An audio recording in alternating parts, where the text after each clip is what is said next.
22h42, vous êtes bien dans l'after sur RMC et BFM Sport. L'after jusqu'à 23h avec ce soir François Manardo et Alpha Baldé. On vous attend au 32-16 sur le hashtag RMC Live pour réagir au 32-16 aussi pour le quiz de l'after dans quelques petites minutes. Mais donc la vie tranchée d'abord d'Alpha Baldé. J'avance pas ces propos débilement sur antenne la plus écoutée de France. Je peux te donner des preuves si tu veux hors antenne et tu me donneras tes preuves hors antenne, c'est tout. Moi j'invente pas ce que je dis. Ah bon? Pourquoi? Attends, tu veux pas non plus te contredire toi-même, Alpha? Allez, Alpha, tu voulais nous parler ce soir du Barça qui t'inquiète un petit peu. T'es pas le seul d'ailleurs, mais voilà, tu t'inquiétais un petit peu de l'intersaison du Barça. Oui, de l'intersaison, mais de ce qui se passe depuis un moment du côté du Barça. Alors la saison dernière a été peut-être le symbole de la non-réussite ces derniers temps de ce club qui a l'habitude de tellement gagner. Elle sort pas d'une saison blanche, elle a gagné la coupe, faut le dire, la Super Coupe aussi avant début de la saison. Mais quand on y regarde de plus près, il y a peut-être des motifs d'inquiétude dans ce Barça-là. Alors, on va d'abord forcément parler de la Masia, qui est le symbole d'excellence technique de la base du succès du Barça.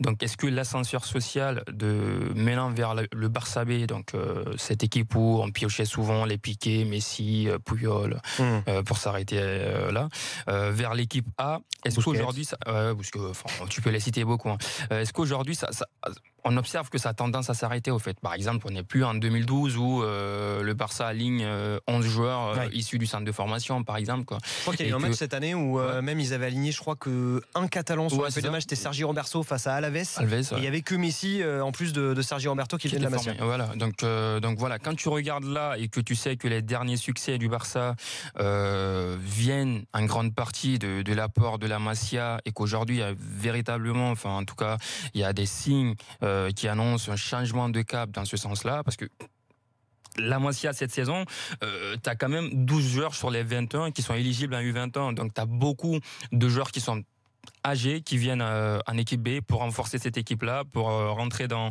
ce qu'on appelle la logique du résultat, pour essayer de gagner. Donc ça forme beaucoup moins. Et récemment, tu as des cas comme Boula ou le jeune Garcia qui partent de Barcelone. Moré aussi à Munich, qui est parti exactement, il y en a pas mal, beaucoup. C'est surtout ça, c'est qu'en plus de pas former... C'est ça, c'est que ça part très tôt, justement. Ça donne pas trop la chance en équipe A, et qui sont d'ailleurs conseillés par des joueurs comme Carles Puyol, qui eux ont été formés à la Masia, mais qui laisse donc ces jeunes-là aller. Carles Puyol qui est conseiller de Quena et tout ça. Donc il laisse ces jeunes-là aller dans d'autres grands clubs, enfin dans d'autres clubs en tout cas, notamment Boula qui est venu à Monaco jusqu'en 2022. Donc voilà, moi personnellement, quand je regarde ce club-là et que j'ai été très séduit par le jeu produit, par cette philosophie de la Masia aujourd'hui, et que ça a tendance à s'estomper et que ça s'arrête, tu vois, voilà, tu prends à Alcacer alors que tu peux garder des Mounir, ou tu peux en tout cas donner plus de chance à Pedro si tu l'avais pas laissé partir plus tôt. Et ensuite, la deuxième chose, c'est forcément le mercato. Voilà, la cellule de recrutement du Barça qui, pour moi, alors t'arrêtes la Masia, tu veux rentrer. Ils ont que 18 millions de budget. C'est même pas une question de revente, c'est plus une question d'achat au fait. Quand tu les achètes, tes joueurs-là à certains prix, et quand on voit le résultat, notamment le mercato dernier, Alcacer, à part Umtiti, on n'a pas de satisfaction. Le mercato d'avant, t'as Douglas, t'as Mathieu, t'as Vermaelen, t'as tout ça qui sont des déceptions. Et tu peux remonter jusqu'à bien longtemps. Boyan qui a été également une déception. Donc, voilà, tu te tournes vers une politique où tu vas investir sur le marché, tu vas prendre des joueurs avec des montants importants, mais la cellule de recrutement, pour moi, le résultat escompté, en tout cas, si tu changes ta politique de Masia et que tu amènes cette politique-là d'aller chercher des joueurs, t'as pas de résultat sur le terrain. Tes recrues sont largement critiquées. Et la troisième chose de motif d'inquiétude pour la saison à venir, c'est certes, ils ont pris Valverde qui nous vient de Bilbao, qui est un très bon coach. Enfin, on sait ce qu'il a fait avec l'Espagnol Barcelone, finale de l'UEFA 2007 où personne ne s'y attendait. Valence également qu'il prend en 2012, je sais pas, 2013, qui les sort en tout cas d'une difficulté où ils étaient dans le ventre mou. Il est fini à Ligue des Champions. Alors moi je me suis dit bon choix. C'est à voir. De toute façon, on ne peut pas se prononcer maintenant. On attend de voir les recrues, le mercato, comment il va gérer. Mais moi, il est toujours venu dans des équipes où la pression est moindre, où le résultat, ou le succès en tout cas, serait une surprise, c'est-à-dire l'Espagnol, Barcelone, Valence, ou en tout cas quand tu fais des prouesses, c'est plus une surprise que quelque chose d'attendu depuis le début de saison. Alors qu'à Barcelone, ne pas remporter un championnat ou une Ligue des Champions, c'est forcément un échec, quoi. Et récemment, d'ailleurs, il y a eu quelque chose qui prouve la gestion de Valverde difficile qu'il attend. C'est le retour à l'entraînement de Suarez, qui ne se serait pas précipité pour revenir et qui a une discussion avec le coach après. Donc voilà. Ce qui est sûr, c'est qu'il y a un espèce de choc culturel pour le Barça. Je crois que c'est un éditorialiste qui écrivait récemment dans un quotidien sportif catalan. Il disait: la seule manière pour le club de lutter contre les millions qui ont atterri dans le foot européen, c'est de revenir aux origines, justement, à cette formation. C'est précisément ce que tu dis, Alpha. C'est ça. Et quand tu vois aujourd'hui tous ces jeunes qui partent là, on les a cités, ça te donne pas de lueur d'espoir forcément. D'ailleurs, il faudra en parler de ça dans une autre émission. Hein. Ouais. Les jeunes qui partent maintenant, je parle pas de la préformation, je parle de la formation. Ouais, mais tu vois, sur le Barça qui avait son identité de jeu et son identité, on connaît notamment avec Pep Guardiola, basé sur ça. Donc voilà, moi, sur ces deux-là, après, dans le jeu, l'année dernière, on sait que tactiquement, Luis Enrique, il a eu beaucoup de difficultés, notamment on a vu Messi. Il y a même une idée qui commence à germer de Messi qui pourrait jouer un électron libre jusqu'au milieu de terrain. Donc voilà, il y a de véritables inquiétudes, pour moi en tout cas, pour ce Barça-là, et on attendait une révolution. Après la débâcle de la saison dernière, notamment en Ligue des Champions face à la Juve, pas de but marqué, faut le dire. Je la vois pas, cette révolution, que ce soit en interne ou sur le marché des transferts. Juste avant d'accueillir Hicham qui a fait le 32-16, une petite réaction, François. Oui, je pense que c'est générationnel par rapport à la Masia, parce que tu peux pas toujours avoir les talents extraordinaires qu'ils ont pu avoir en même temps entre Xavi, Iniesta, Xavi, Puyol, Piqué, Busquets. Donc il y a une partie générationnelle. La deuxième chose, je pense que c'est un club qui, avec tous ses cracks, arrive en fin de cycle. Alors, un fin de cycle qui te fait un deuxième de la Liga avec un mano à mano superbe avec le Real et qui a corrigé le Real à Bernabeu. Oui, mais justement, face aux gros, ils ont toujours été réguliers cette saison, mais face aux petits, ils ont eu des trous, ils ont eu des gros trous d'air. Mais je pense que ces trous d'air aussi, ça correspond à une fin de cycle avec des types qui se sont gavés. Mais je sais pas, tu vois Pedro mondiale. par exemple, tu le laisses partir et aujourd'hui tu recrutes Alcacer qui pour moi ne vaut pas plus que lui dans le futur. Tu vois ce que je veux dire? Enfin, je vois. C'est générationnel certes, mais pour moi tu donnes pas Mounir El Haddadi, tu donnes pas des chances comme on le faisait avant. Peut-être qu'aujourd'hui si on avait un Messi dans la Masia, n'aurait peut-être pas eu cette chance qu'il a eu il y a 6, 7, 8, 10 ans. Tu l'as dit aussi, ils se sont un peu plantés, un peu peut-être moins cette saison, mais la saison précédente dans le recrutement, sur des joueurs de remplacement, les Vermaelen, les Mathieu. Et on a vu que cette saison, le banc était un véritable problème du Barça. Avant de revenir à notre Barça et d'accueillir Hicham au 32-16, on va faire un petit détour à Lausanne, en Suisse, parce que c'est fini pour l'Olympique de Marseille face à Fenerbahçe, Timothée Mémon. Et victoire donc 1-0 de l'Olympique de Marseille face au Fenerbahçe. Un but de Valère Germain à la 74e minute de jeu. Et l'Olympique de Marseille a fait une vraie bonne deuxième période. Toute petite information, l'entrée d'Adil Rami pour les 10 dernières minutes de jeu de la rencontre. Merci beaucoup Timothée pour le résultat de cette rencontre. Johnny, Germain... un petit peu partout, ça marque. Louise Arrojo pour Lille, c'est ça. Notamment. Hicham a fait le 32-16, supporter du Barça. Salut Hicham.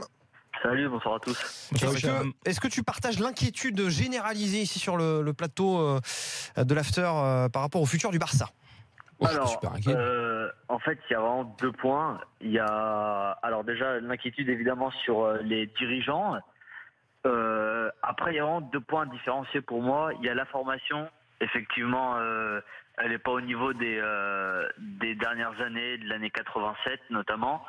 Faut savoir que sortir d'un coup Piqué, Fabregas, Messi, d'un coup comme ça, c'est hyper rare. Ouais, mais Hicham, moi je pense que ces joueurs-là deviennent Piqué, Iniesta, Fabregas, comme tu le dis. C'est parce qu'ils ont eu leur chance, c'est parce qu'il y a une vraie politique derrière, en fait. Je pense bien. Parce que pour moi, si tu donnes la chance ou si en tout cas tu acceptes que ces joueurs-là s'expriment en équipe première, tu peux aussi revoir de très très bons joueurs. Ouais, mais ils l'ont pas perdu. Après, comme je vous l'ai dit, avec Bartomeu, il y a eu énormément de mauvaises décisions, notamment prendre un coach comme Luis Enrique.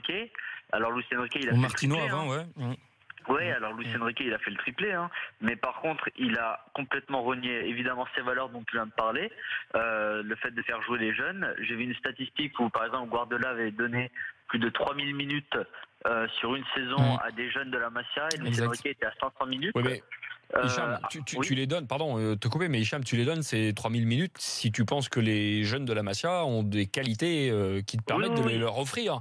Si tu as moins, tu vas pas faire du. C'est pas le Père Noël, Luis Enrique. Vraiment qu'aujourd'hui, la qualité des joueurs de la Masia. Je pense que c'est générationnel. Je pense que dans n'importe quel club, tu peux pas avoir mais on peut pas de génération à l'autre toujours la même qualité. Forcément. Et Hicham l'a cité. J'avais en plus oublié Messi et Fabregas, mais il y a eu une génération exceptionnelle. T'as rarement ça. Non, mais après, il y a quand même de très très bons joueurs. Bon, là, on les voit pas tout de suite, mais il y a notamment des joueurs de 17-18 ans, les Abel Ruiz, etc., qui arrivent.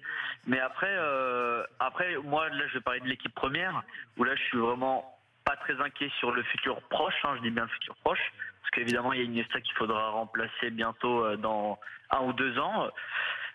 Mais quand tu regardes l'effectif, t'as quand même Piqué qui est un des cracks à son poste. T'as Mascherano qu'on a en 3e défenseur central quand même. On a recruté Nelson Semedo qui est un très très bon latéral. Ouais, très belle recrue. On a encore Jordi Alba qui n'a même pas 30 ans. On a Busquets qui est une référence à son poste. On a Rakitic qui mais tu vois, la saison dernière, Busquets, il avait besoin de souffler. T'avais pas un banc capable de lui fournir un turnover, tu vois. Alors cette année, il y a Sergi Samper qui arrive, qui revient de prêt. Lui, je vous conseille vraiment de le suivre. Oui, mais moi je le suivais même avant. Mais pourquoi cette saison, d'ailleurs, justement, pour moi, tu le prêtes alors que tu pouvais lui donner ses chances? Oui, parce que Luis Enrique n'a vraiment pas eu cette vision. Là, on a Valverde qui vraiment est un mec qui a été validé par Cruyff, qui a vraiment les valeurs du Barça, donc je compte énormément sur lui. On a rapatrié Deulofeu. Alors moi, je suis pas un énorme fan. Par contre, le mettre en rotation devant, ça peut pas être pire. Et puis bon, on a des monstres devant avec la MSN. On se souvient que la saison. Tu vois, Deulofeu, lui aussi, c'est un mec que tu formes, que tu laisses et que tu rachètes. Tu vois ce que je veux dire un petit peu. Ah oui, voilà. non, je vois. Après, après on a encore du Paco Alcacer. Et un Arda Touran quand même. Bon, lui j'aimerais bien qu'on le vende parce qu'il prend quand même un très très gros salaire à rien faire quand même. Lui, c'est vraiment l'emploi fictif du Barça depuis 1 ou 2 ans. Bien. Mets-le dans un loft. Allez, merci beaucoup Hicham d'avoir fait le 32-16 pour nous donner ton avis donc sur ce Barça. Tout de suite messieurs, on va jouer le quiz de l'after avec vous savez, il y a eu un match nul entre Mohamed qui est tenant du titre. Il y a pas de je m'en fous pas. Oui, mais écoute. Mohamed, il est là. Oui, Mohamed est là. Tariq aussi est là. Donc nos deux. Moi, je m'en fous pas. Bonsoir messieurs. Mohamed, nous avions gagné hier soir. Moi, c'est ce que je fais. Moi, je jouerai François. Mohamed, nous avions gagné hier soir. Tu sais pourquoi ? Parce que la question, les 2 joueurs français qui jouaient à l'AC Milan quand ils ont rencontré Bordeaux, elle valait 2 points, mon ami. Bon, est-ce que je peux faire mon quiz ? Et si t'es là encore, Mohamed, c'est grâce à moi. Le fait est qu'il y a des arbitres dans cette émission. S'il te plaît. Il y a des arbitres. On avait fait une remontada extraordinaire. Il y a Monsieur Loyal. Messieurs, je vais vous faire un quiz sur la Ligue 1. La Ligue 1 2016-2017. Oh là là. Et on va choisir les équipes. D'abord, Mohamed, avec qui tu veux jouer ? Manardo. François. Avec François et Tariq, donc avec Alpha. Messieurs, je vous demande un petit peu de calme et je vous demande beaucoup de concentration parce qu'après, vous dites, oui, les quiz, c'est trop dur, nanani, nanana. Quelle équipe, l'année dernière, a récolté le plus de cartons jaunes ? De cartons jaunes ? C'était Lyon. Angers ? Toulouse. C'est Toulouse. Hey, bim. Toulouse. Ça fait 1 point pour François et Mohamed. En l'occurrence, 89 cartons jaunes. Messieurs, le meilleur passeur de la Ligue 1 l'année dernière, c'était Morgan Sanson. Mais qui était le deuxième meilleur passeur ? Boudbouz. Série, c'est non. Boudbouz, c'est non. Bernardo Silva ? Non. Valbuena. Non. Payet, non. Di Maria ? Non. Tu as dit, pardon ? Tolisso ? Non. Fekir ? Fekir, c'est pas bon. C'est ton jeu. Tu files un indice là ou oui, si vous voulez. Il joue à Monaco. Lemar. C'est qui l'a dit ? Tariq. C'est Tariq. Ça fait 1 partout. Je l'avais pas vu, mais Lemar. Quel joueur de Ligue 1 a le meilleur ratio tir-but la saison passée ? Lacazette. Di Maria. C'est ni Lacazette, c'est pas bon messieurs, c'est pas bon du tout. Tir-but, ça peut être un pauvre défenseur. 36,8%. Bon, en tout cas, c'est pas Cavani. C'est pas Cavani, défenseur, c'est sûr. Non mais ça peut être Johnny, non ? Hein ? Johnny, le Dijon. Non. Tavares, il joue à quel poste ? C'est un attaquant. Un attaquant au milieu de terrain. Toivonen, non ? C'est Toivonen. Qui l'a dit ? C'est Mohamed. Bravo Mohamed. 2-1 pour Mohamed et François face à Alpha et 5 ou 6. Loris, je me rappelle Loris. La saison dernière, 991 buts ont été marqués en Ligue 1. Eh ben. Je vais vous demander d'être le plus proche, voilà, sur le nombre de buts qui ont été marqués à domicile.